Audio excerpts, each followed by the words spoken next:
वर्दी के कागज है या कागज के टुकड़े हैं?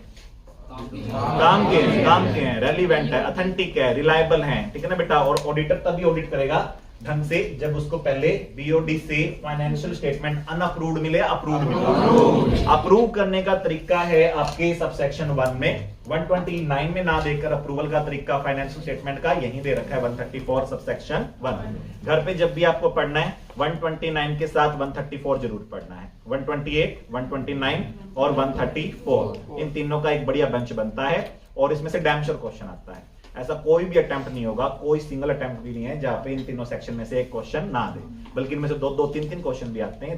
तीनों सेक्शन बहुत ज्यादा इंपॉर्टेंट है।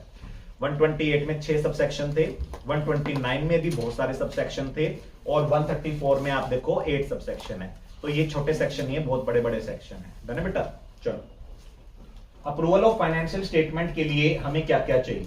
हमें साइन चाहिए बेटा, चिंकी के, पिंकी के, यानी कि CS, CEO, CFO।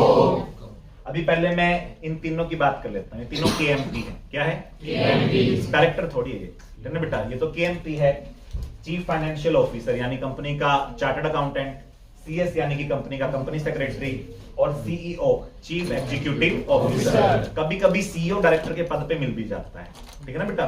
और एक सेक्शन है 203। कौन सा 3? 203। साथ में एक सेक्शन है 2 क्लॉज 51, वो KMP की डेफिनेशन को, KMP के रिक्वायरमेंट को बताता है।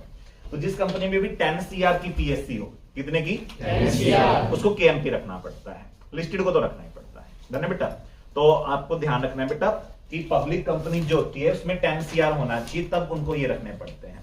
तो अगर ये लोग हैं तो इनके साइन होंगे, CS, if any, CEO, if any, CFO, if any।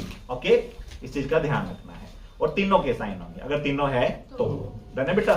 चलिए, क्योंकि प्लस लगा है, प्लस का मतलब एंड।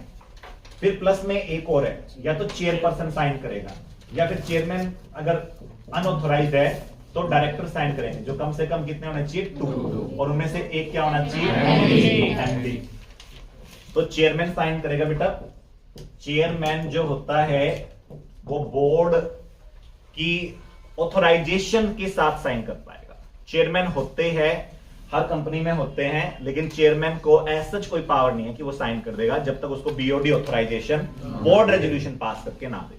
तो BOD बोर्ड रेजोल्यूशन पास करके ऑथराइजेशन देंगे कि हम हमारे चेयरमैन को अलाउ करते हैं, परमिट करते हैं कि वो साइन करेगा, तभी वो